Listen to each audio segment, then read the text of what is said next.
Where it says Gufa. This is a statement that was brought before in the name of Rav Chisda on Amar Aleph, and the Gemara brings it now again and explains it in more detail. Gufa, this is the statement that we learned from Rav Chisda. Amar Rav Chisda, Noat kana b'reshus hayachid. A person sticks a pole into a reshus hayachid, v'zorak v'noch al gabav, and he threw from the reshus harabim, and it landed on top of this pole. Even if the height of this pole is 100 amas tall, chayiv. Doesn't matter, he's still chayiv for transferring the item from Rishus Harabim to Rishus Hayachid when it lands on this pole. What's the reason? Because the Rishus Hayachid extends upward all the way to the Rakia. There's no limit in the height of Rishus Hayachid. Unlike Rishus Harabim, which only extends up to 10 tvachim. So the Gemara is actually going to focus on another detail over here in what Rav Chisda is saying. The pashtus, the chiddush of Rav Chisda is how tall the Rishus Hayachid goes. It goes even up to the Rakia. But we're talking about a kana. A kana is a pole which is not 4 by 4 tvachim wide. So if the item lands on the top of this pole, pretty good aim. He throws it from Rishus Harabim, and it lands right on top of this pole, in that little spot. But it's not 4 by 4 tvachim wide, and it has to be that minimum measurement to be chayev. So leime, shall we say, Rav Chisda that says over here that even if it lands on a space which is less than 4 by 4 tvachim, the Omar Kerebi, that he follows Rebbe's opinion. The Tanya, Rebbe's opinion is, and we had this already before on Daf Daled, Zorak v'nochal gabi ziz kol shehu. If you throw an item and it lands on a small ziz, it lands on a small protrusion. And the pshat simply in the Gemara here is, you threw something from Rishus Harabim, and it landed in the Rishus Hayachid on a small area, ziz kol shehu, on a small area which is not daled by daled. Rebbe mechayiv v'chachamim paitrim. Rebbe says yechayiv, and the chachamim say you potter. This Rishus HaYachid is just a pole? No. It's a large Rishus HaYachid, but he sticks a pole into the Rishus HaYachid and it lands on top of this pole, which is less than Dalet. But the space where it lands on has to be a Dalet al Dalet. It has to be a Mokum Choshuv in order to be Chayev. If that space is not a Dalet al Dalet, you're not Chayev. So that's what we're questioning here. So the source that we have for Rav Chisda's opinion is Rebbe. Rabbi says, a ziz kol shuhu, and yechayiv, and chachamim paitrim. So the Marshal takes out the following words, alma lebino mokim daled al daled. This is Rabbi's opinion. According to Rabbi, you don't need a daled al daled, but according to the chachamim, you do need daled al daled. So is Rav Chisda ignoring the chachamim and paskening like Rabbi? That's basically the question of the Gemara here. So the Gemara answers, and we had this also already before in Daf Daled.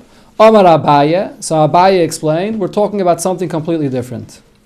B'rishus hayachid, the kula amalei pligi k'd Rav Chisda. As far as Rishus hayachid is concerned, nobody will argue with Rav Chisda's statement. Rav Chisda's opinion was, the whole entire idea that the place where something lands requires at least the minimum space of a dalet al dalet to be a proper position to land, that's only in the Rishus Harabim. Not in a Rishus HaYachid. In a Rishus HaYachid, even if it's less than a dalet al dalet, it's in the Rishus HaYachid and yechayiv. So the Gemara now is saying, nobody will disagree with the chiddush of Rav Chisda that in a Rishus HaYachid you don't need the minimum requirement of dalet al dalet. Ella, what was the case that Rebbe and the Rabbanan were arguing about? Hacha be'ilan ha'aymed b'Rishus HaYachid. We're talking about a tree. There's the trunk of the tree, and there are the branches. The trunk of the tree is in the Rishus HaYachid. The branches are in the Rishus Harabim. And the branches don't have that dalet al dalet. Trunk is the base, the trunk of the tree. Elahacha be'ilan ha'aymed b'Rishus HaYachid. The tree is in the Rishus HaYachid, but v'noifai noita l'Rishus Harabim. And the branches are hanging over into the Rishus Harabim. V'zarak v'noach ha'noifai. Now he threw from the Rishus Harabim and it landed on the branches. The Rabbi Savar Omrinon Shadi Noifei Basa Ikrai. I say that the status of the branches is the same as the trunk of the tree. So since the trunk of the tree is in the Rishus HaYachid, where it does not require Dalet al Daled, same applies to the branches as well. The branches follow the status of the trunk. Rabbanan Savri, Rabbanan's opinion is, I do not give the status of the trunk to the branches. The trunk of the tree is in the Rishus HaYachid, which does not require Dalet al Dalet. The branches are hanging over into the Rishus HaRabim, and there you do require Dalet al Dalet. But everybody agrees to Rav Chisda's Chiddush that in a Rishus HaYachid you do not need Dalet al Dalet. Omar Abaye said the following halacha. Zorak kaveres, a person that threw a kaveres. A kaveres is sort of a basket. Kaveres is actually the word that's usually used for a beehive. It's a basket that a person makes as a beehive for the bees to go in there, to store their honey inside of it. That's usually what a kaveres is used for. But it's not necessarily a beehive, it's just any basket. And as we'll see, we're talking about quite a large basket over here. And the point that the Gemara is going to be talking about, before I get into the actual Gemara itself, is two things. First of all, there's the halacha that you're not allowed to throw an item from the Rishus HaYachid to the Rishus HaRabim. That's the malacha. You're not allowed to throw a Dalet Amis in the Rishus HaRabim. That's the other part of the malacha, when it's Dalet Amis.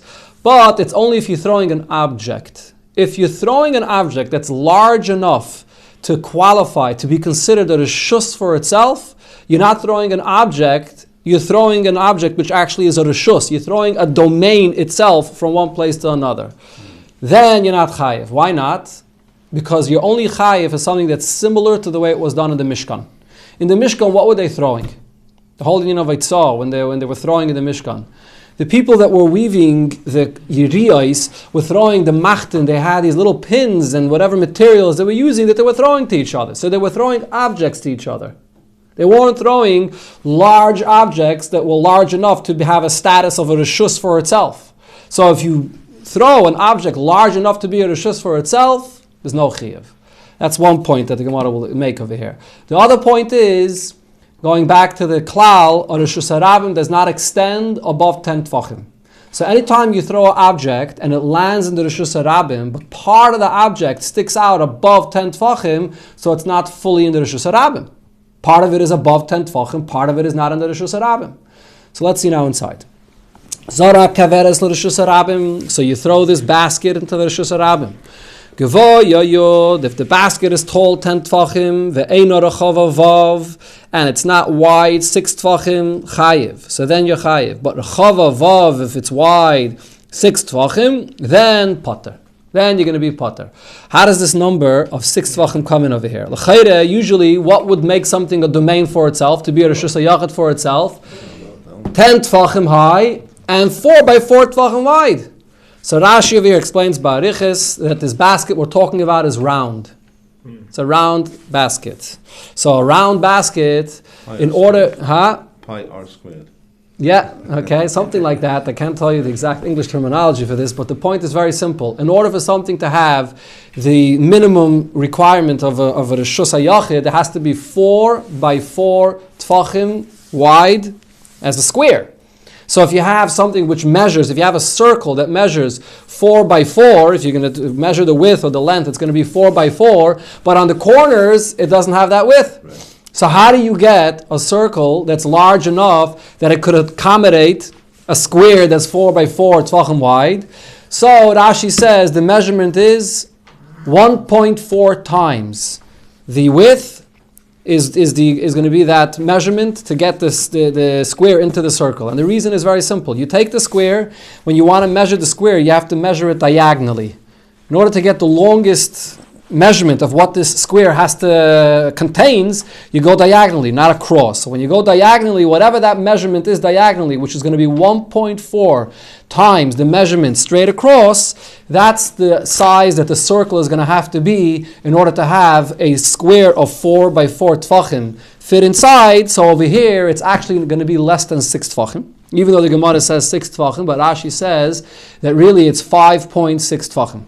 They're looking for an algebra teacher down there. It's really 5.6 tvachim, and the only reason the Gemara says 6 tvachim, it rounds it out to the next number, to the larger number. But really, once it's 5.6 tvachim wide, this basket, that's large enough to have 4 by 4 tvachim of a square inside of it, and therefore that's a reshus for itself. That's Rashi's pshat in the Gemara. Rabbeinu Chananel and Tosfos has a slightly different pshat, but this is Rashi's pshat in the Gemara. So the point is, the reason why you potter when it's tall 10 tvachim and 6 tvachim wide is because it's a reshus for itself. And you just threw a reshus, not an object.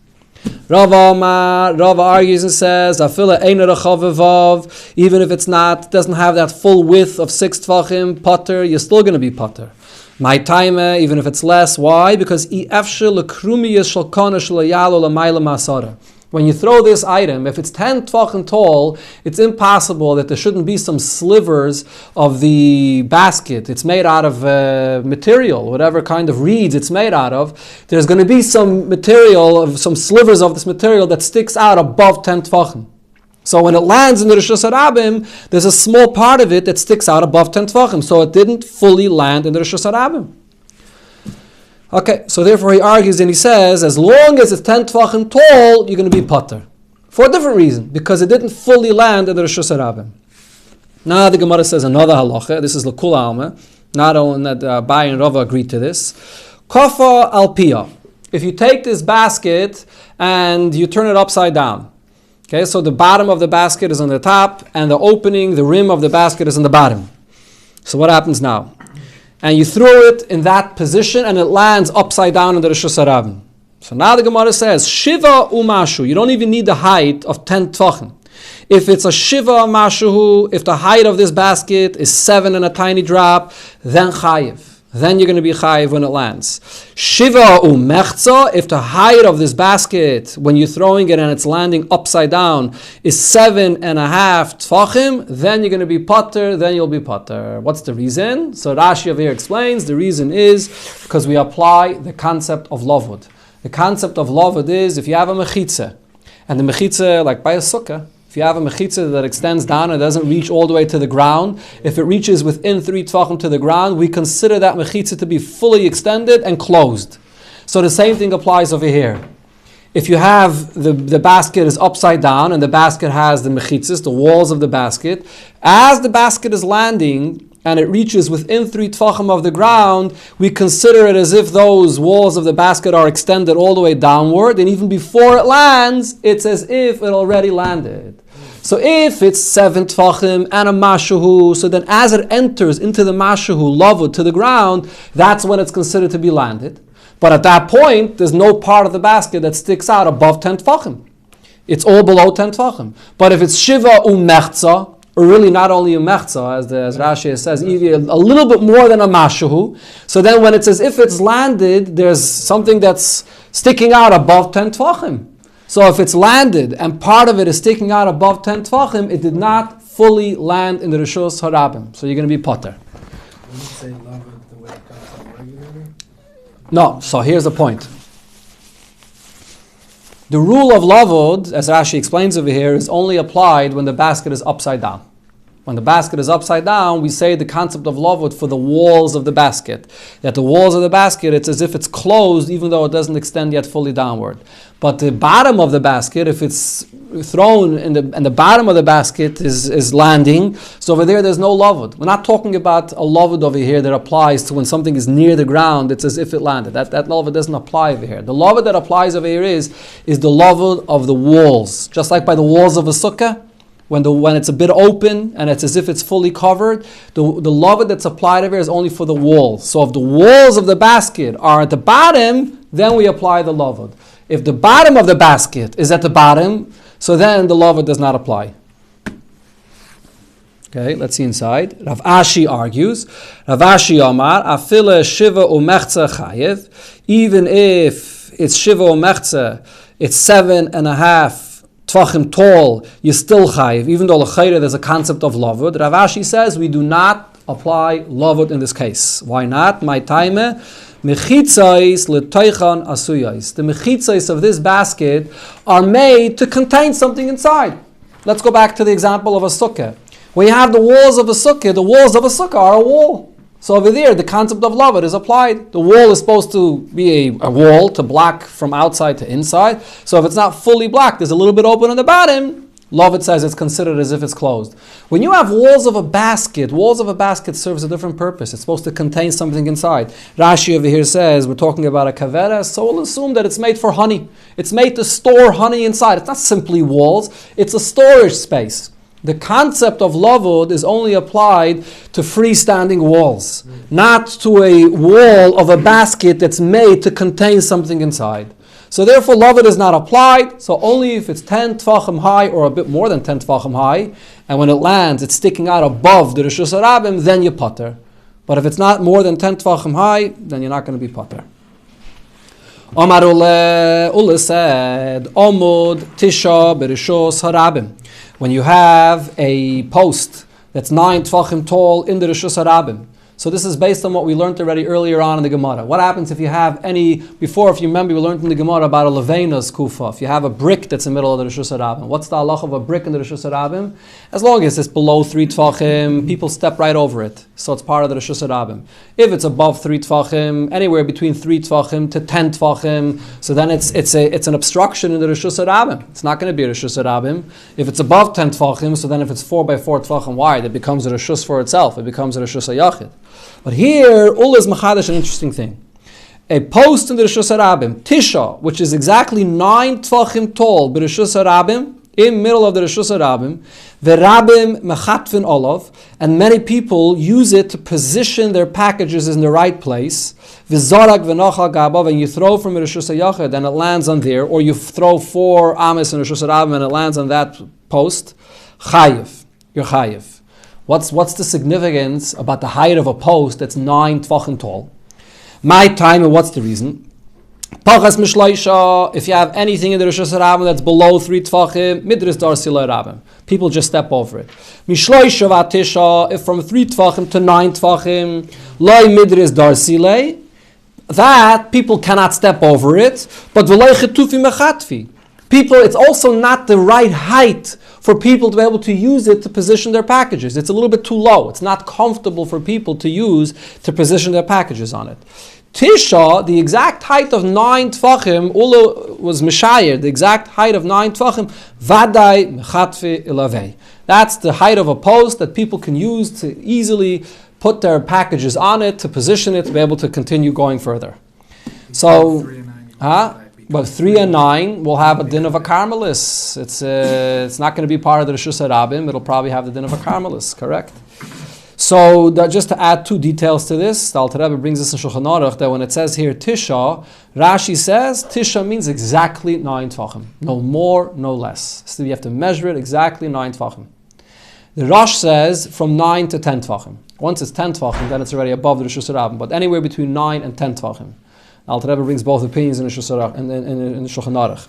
Another detail, the lashon over here of the Gemara is Omu Tisha b'Rishus Harabim v'Rabim mechatfin olav. So there's a machlekes Rishonim about that. Some Rishonim say that height of 9 tfachim is the typical height that's the most comfortable to use to position your packages. Even if the fact is that post was not placed there for that reason, people are not using it at all, but it is the height which is right to be used for that.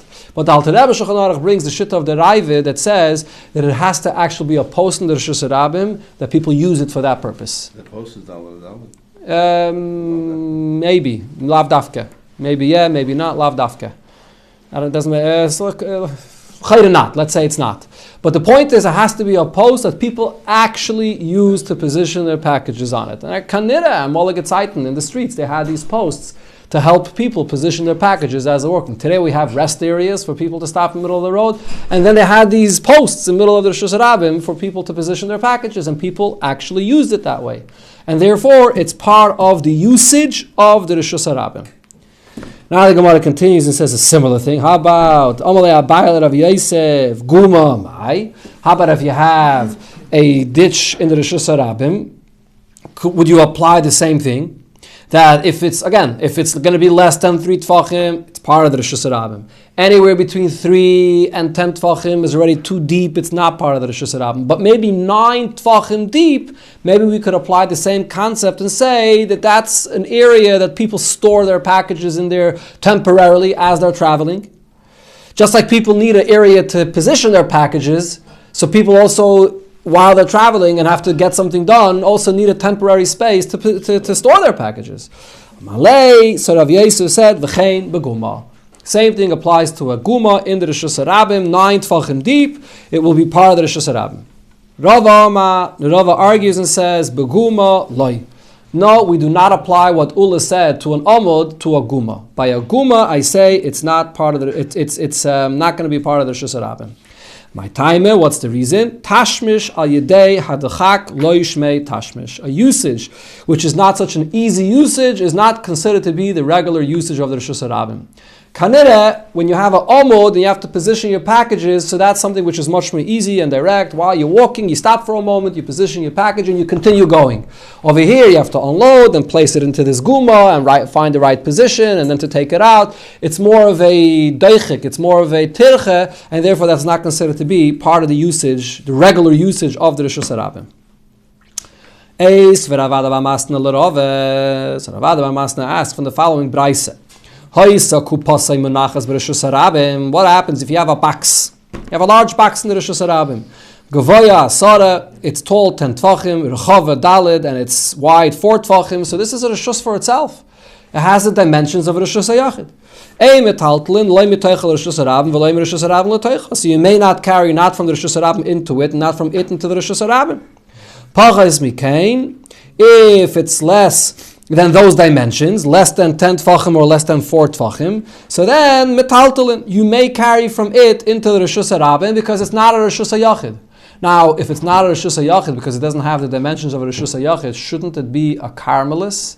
And midrabanon, it's forbidden to carry from a Carmelis to a Rishus Harabim. So why does it say you're allowed to carry from this box into the Rishus Harabim? So Rashi clarifies, and this is the rule that's brought in Shulchan Aruch as well, Ein Carmelis Bekelim. The Gzeira of the Rabbanon regarding the Rishus of a Carmelis does not apply to vessels. It's a box, and there's no takana of Carmelis regarding a keli. Then the Braisa concludes, V'chein beguma. The same applies also to a guma. Everything we said here, that's what the Gemara understands right now, it all applies to a guma as well.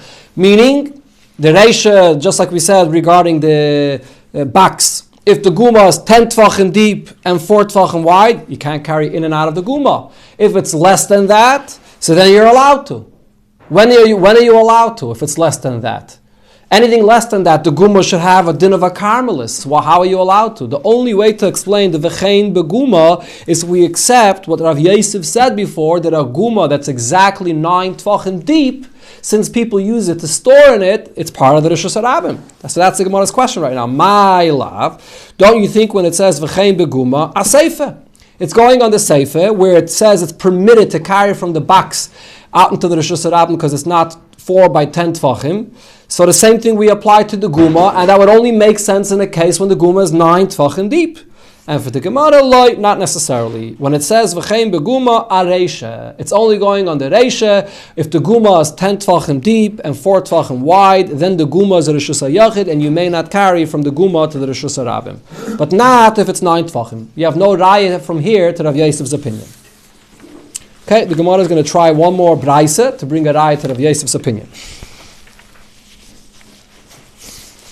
Eisvei. So the question was asked from the following braisa.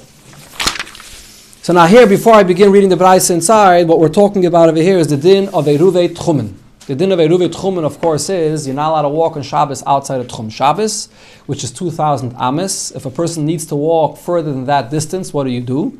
So right at the end, right before the 2,000 ames, you place food in that area, so that becomes your residence, that you live there, where the food of the person is, and then you're able to walk additional 2,000 ames from that space.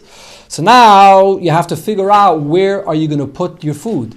If you made up in your mind that I'm going to be shavis, that my space where I am living for this Shabbos is in that area in a Rishus Harabim, where are you going to put the food? You have to put the food in a place where it's accessible to you. If you place the food in that area where you made up your mind you're going to be, and if food is not accessible to you, so then it's not a good eruv. The food is not accessible. So let's see. Niskavin lishbais b'Rishus Harabim.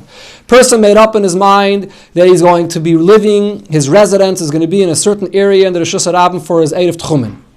V'hiniach eruvei b'bayr. Now he placed the food for the Erev inside a pit. So the Braisa says, if it's above 10 Tvachim, Eruve Eruv, then the Eruv is good. Presumably because he could access the food.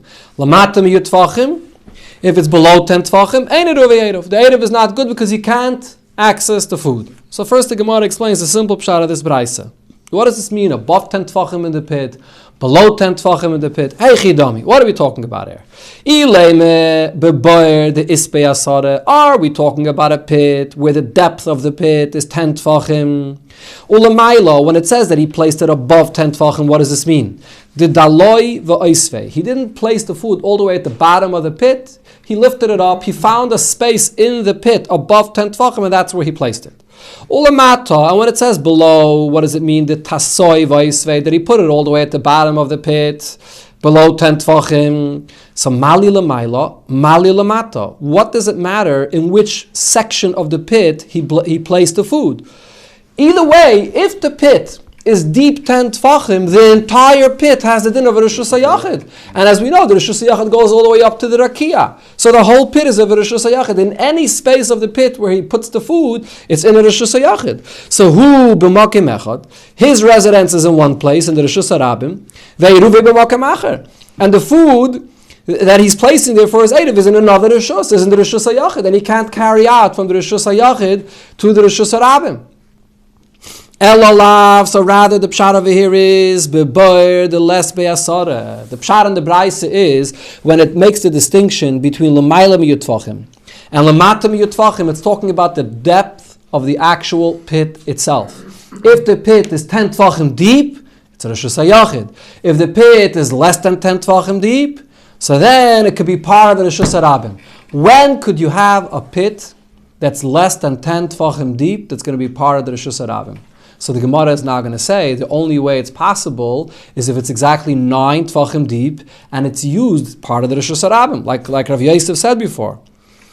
So, Elolav bebar the les be'asara, what the Braisa means to say is a pit is not 10 Tvachim deep and then it's part of the Rishus HaRabim. V'keton ye'eruv ve'eruv, and it says that it's a good eruv. Why? Because it's 9 Tvachim deep. And people use it to store their packages there. And this person stored his food there. Alme, so I see from here, Tashmish, Shmei Tashmish, that this pit, which is 9 Tvachim deep, and could be used, is a good usage of the Rishus HaRabim, and it's part of the Rishus HaRabim. That's the Gemara's question. So the Gemara gives two answers. Zimnin Mishani Lei, sometimes the answer that was given to this question was, Hu ve'eruvai bekarmelis. We're not talking about a person that made up to take up residence in a Rishus HaRabim and the pit will be a Rishus HaYachid or the pit will be a Carmelis. The place, this area outside of the pit is a Carmelis. He's in a Carmelis. The pit has a din of a Carmelis. And therefore there's no problem to carry from the pit into the area that he is because it's all a Carmelis. V'amai korilo Rishus HaRabim. But it said clearly in the Braisa, Niskaven Lishba is Rishus HaRabim, that he wanted to be in a Rishus HaRabim. Why are we calling it a Rishus HaRabim? L'fisha ein a Rishus HaYachid. Because it's not a Rishus HaYachid, it's referred to as a Rishus HaRabim. But really, this whole Braisa is speaking about an individual that's taking up residence in a Carmelis. So also in a Carmelis, you can't go more than Dalit... Dalit Amis, correct. But he can take it out of the pit to where he is. If he's right at the entrance of the pit, he takes the food out of the pit, which is a Carmelis, to the space where he is on, which is also a Carmelis, and he can eat his food. So it's a good eruv. Zimnin Mishani Law. Other times he would give a different answer. Who b'Rishus HaRabim? Really, like the simple pshat of the Braisa is, it says that he's taking up residence in a Rishus HaRabim. Ve'eruvai bekarmelis, and he's placing it into a pit, and the pit which is less than 10 Tvachim deep has a din of a Carmelis. How can he access his food from the Carmelis to the Rishus HaRabim? The Rebbe, we're following Rebbe's opinion. The Omar, Rebbe's opinion is, Kol Dava Shuhu Mishum Shvus, any Iser de Rabbanon, anything which is a Shvus, which is an Iser de Rabbanon, Legazru Olav Bein Ashmoshes. The Chachamim did not apply their Gzeiris at the time of Bein Ashmoshes. So, when it comes to an Erev Tchumin, the significant time that we have to see where the person's residence is Bein Ashmoshes. If at the time of Bein Ashmoshes, this is his residence, he's allowed to walk 2,000 amas from that space. So at the time of Bein Hashmoshes, the food is in the pit and he's in the Rishus HaRabim. The Gzeira of Carmelis does not apply.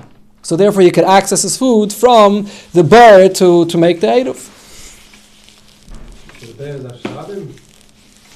The bird is a Carmelis, and the space right outside of the bird is a Rishus Harabim, and he's allowed to access it from the Carmelis at the time of Bein Hashmoshes. Okay, so this is all what? To support Abaye's opinion. Abaye says that if you have a guma in a Rishus Harabim, could be people use it to place packages inside of it there, but it's not so convenient. It's not part of the Rishus Harabim. If you have a post in the Rishus Harabim, that's more convenient for people to use in the Rishus Harabim. That's part of the Rishus Harabim, but not when people use a storage in the Rishus Harabim. So now Abaye is going to bring a support from a Mishnah to his din. Now Abaye says, don't think I'm just pushing off your question from this Braise to show that it's not a proof against my opinion. But I really have no source for my opinion. And so he says, no, Elo dafke kaminulach. What I'm telling you is dafke because I have a raya from a Mishnah to my opinion. What's the raya? The Tanan, it says in a Mishnah later in Perek HaZaydik, Im hoya rekak mayim. So the Mishnah there says, in the beginning of the Mishnah it says, if you have a pool of water, an area of water is not a Rishus Harabim. Water has a din of a Carmelis. But how about if in the middle of the Rishus Harabim you have a shallow pool of water, some kind of a puddle of water, a little bit more than a puddle, as we'll see. You have a rekak mayim. Rishus Harabim ma'alechas boy. And the people walk through it. What, the water? Yeah, this pool of water, a shallow pool of water, and people walk through it. Hazeirik l'toicha. So if you throw 4 ames and it lands into this rekak, dalad ames, chayiv, it's part of the Rishus Harabim. People walk through it. The kamahu rekak mayim, and how much is this rekak mayim? What's the depth of this pool of water that's still part of the Rishus Harabim? Pachais miyud tvachim. If it's less than 10 tvachim deep. Then the Mishnah there says again, which seems to be a repetition, and that's what the Gemara will address right now. Urekak mayim, a shallow pool of water, Rishus Harabim mahalechas boy, that the people of the Rishus Harabim walk through it. Hazayrik l'toicha dalad ames chayiv. If you throw into it 4 ames and it lands there, you chayiv. So the Gemara asks the question: why does the Mishnah repeat the same thing twice? Bishloime. So now we can understand rekak trei zimni, why it repeats this story of the pool of water in the middle of the Rishus Harabim twice. That we can understand. Chad b'meisach chama, v'chad b'meisach shamim. One is talking about the summer, and one is talking about the winter. What's the difference between the summer and the winter? It will depend, the summer and the winter, on the willingness of a person, or the readiness of a person, to walk through this puddle. Utzriche, and it needs to tell me both cases. The yashmine b'meisach chama, if it would only tell me one case, and I would say maybe this is referring only to the summer. A person is very hot and he doesn't mind to have some water that he could go through. It might be even some dirty water, but because he's so hot, to get a little bit wet and damp, he doesn't mind during the summer to walk through it. And therefore people walk through this puddle of water. But in a winter when a person's really cold, maybe then people don't walk through this puddle of water and it's not part of the Rishus Harabim. The other way around, if it would say only one case, and I would say it's only going on the winter, so then maybe I could say an opposite svara. Agav de mitnev, because in the winter there's so much mud and puddles, a person is anyway splashed and dirty, so mikri v'nachis, so then a person doesn't mind walking into a puddle of dirty water, he'll get a little bit dirty, he's anyways dirty, he's going in the street in the winter, he's getting dirty. But in the summer when it's dry, and a person walks in the street and doesn't expect to be dirty, then a person will not be ready to walk through the puddle. So therefore the Braisa repeats twice, rekak, the case of a puddle in the winter and the case of a puddle in the summer. But Elo hiluch trei zimni lamali. When it repeats rekak a second time, it doesn't just repeat rekak. It also repeats Rishus Harabim mahalechas boy. Why does it have to repeat those words? Why does it say twice that this is only when the Rabbim is walking there? Elalav, the only thing it's coming to teach me is Shmami no. Hiluch al yadat chak. What the Mishnah is coming to emphasize is if you can walk there al yadat chak, Shmei hiluch. That's a walking that's part of the Rishus Harabim. Tashmish al yadat chak. If there's an area in Rishus Harabim where people can't walk there, but they could use it al yadat chak, like in the case of the pit, which is 9 tvachim deep in al yadat chak, you can store something there. Lo shmei tashmish. That's not a usage as part of the Rishus Harabim. If the Mishnah would have only said once hiluch, then I maybe would have thought, just like Hilchos al Yedei Adchak is good to be part of the Reshus HaRabim, maybe Tashmish al Yedei Adchak also.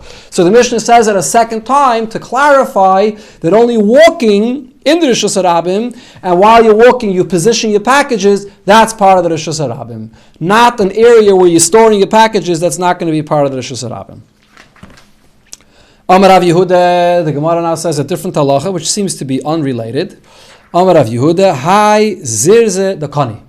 If you have a bundle of reeds, so now instead of picking up this bundle of reeds and moving it 4 amas, which is the space to be chayev, what did this guy do? He's flipping it.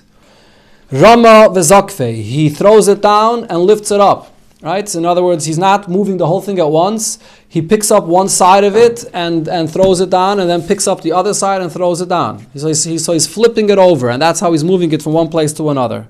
So he never is picking up the entire bundle at once and moving it. While one part is moving, the other part is not moving. So in such a case, he's going to be potter. Loi mechayev, he won't be chayev ad the akarle until he lifts up the entire thing at once. Or as the Rishonim say, you don't have to actually physically lift it up off the ground. If let's say he's schlepping it on the ground and never lifted it up off the ground at all, you're also going to be chayev. Because when you schlep it on the ground, every single part... No, if you're schlepping the whole thing together on the ground, you're chayev, because the entire item is being moved at once. Over here, though, the point is not the fact that you didn't lift it up off the ground. While one part of the chayvetz is moving, the other part of the chayvetz is noch. When the other part of the chayvetz is akor, moving, the other chayvetz is noch. You only chayev if you do the malacha in the entire chayvetz, moving the whole chayvetz at once. Taisus over here explains the chiddush of this case is, Taisus says pshita. I mean, if you didn't do it, you never did a proper akira on the whole chayvetz at once. Taisus says the chiddush is, even though it's a bundle and it's heavy, and this is the derech of how people move this dumb bundle, so you would think if it's the derech, maybe you should be chayiv. This is the normal akira, the way it's done, so therefore it comes and tells me it's potter. And Taisus says that's the connection to the Gemara here. We're talking about the Reshus HaRabim, and we're saying if it's the derech for people to position their packages in the Reshus HaRabim, that makes it part of the Reshus HaRabim, so I would think the same thing applies over here. So it tells me, no, regarding the malacha, it has to be picked up all together, it has to be moved all together at the same time. Now the Gemara goes back to the Braise that we had before on the Vav Amar Aleph, where it discussed the 4 Reshuyos. And the last Reshus that it brought over there is a Mokim Ptur. Omamar, the master said before, a person is standing on a threshold. Noitul balabayis, he may take an item from the balabayis, v'noisin loy, and he also may give something to the balabayis. Noitul ani, he may take something from the ani, v'noisin loy, and he may also give something to the ani. So this is what it said, a threshold. So what's the story with this threshold? It never says clearly in the Braisa what kind of a threshold we're talking about. So when I explained it before, I said we're talking about a mokim tur, but the Gemara is going to go through it and come to that conclusion. Hi, eskupe mai. What kind of a threshold are we talking about? Ileime askupes reshus harabim. Are we talking about a threshold that's part of the reshus harabim? So, as Rashi explains, are we talking about a threshold that's not below a roof of the Reshus HaYachid? It's not within the doorpost of the Reshus HaYachid. It's further out. It's a threshold which is already further out into the Reshus HaRabim. And it's not 3 tvachim above the Reshus HaRabim. It's basically the same level as the Reshus HaRabim. So then it's part of the Reshus HaRabim. Neitumi balabayis. He's allowed to take something from the balabayis. Mapik min Reshus HaYachid to Reshus HaRabim. He's carrying from Reshus HaYachid to Reshus HaRabim. The Elo, so what are we speaking about? Askupas Reshus HaYachid. We're speaking about a threshold that's elevated from the Reshus HaRabim, and it's maybe even below the roof of the Reshus HaYachid, so it's really part of the Reshus HaYachid, and it has the din of the Reshus HaYachid. So then the question is the opposite. Neitel min ani. He's allowed to take something from the ani that's standing in the Reshus HaRabim. Hakama ayam Reshus HaRabim Reshus HaYachid. He's bringing something from the Reshus HaRabim to the Reshus HaYachid. Ella, rather, what we're talking about is askupas karmelis.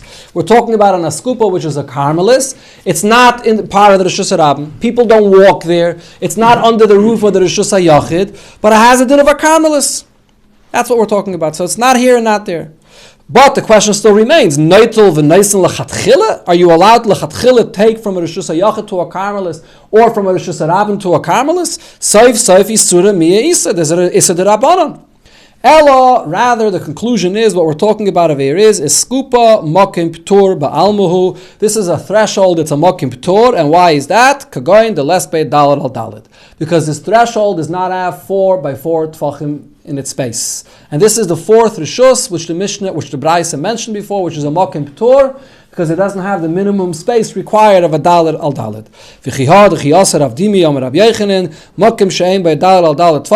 A space that does not have the minimum shear of 4 by 4 tvachim. The people of the Rishus HaYachid or the Rishus HaRabim may use that area to position their packages on it. As long as they don't switch over, which means the people of the Rishus HaYachid don't position their packages on this Makim P'tur and then allow someone from the Rishus HaRabim to come and take it. You can't use this Makim P'tur as a medium for the people of the Rishus HaYachid to transfer things over to the Rishus HaRabim through placing it down in the Makim P'tur. That you're not allowed. Right, it's in between, but you're not allowed to use it as a medium to transfer over to the Rishus HaRabim, which is also part of the Braisa that it said before, that the Gemara quotes right now.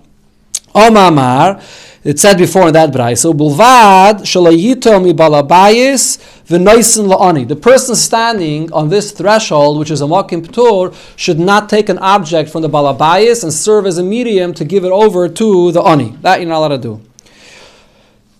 Or mi'ani, or the other way around, to take from the ani v'noisen la'balabayis. But v'im natal v'nasan, if he did so, shloshtam p'turin. Everybody's potter because he didn't go directly from the Rishus HaYachid to the Rishus HaRabim. It was stopped in between with this person in the Makim P'tur that took it.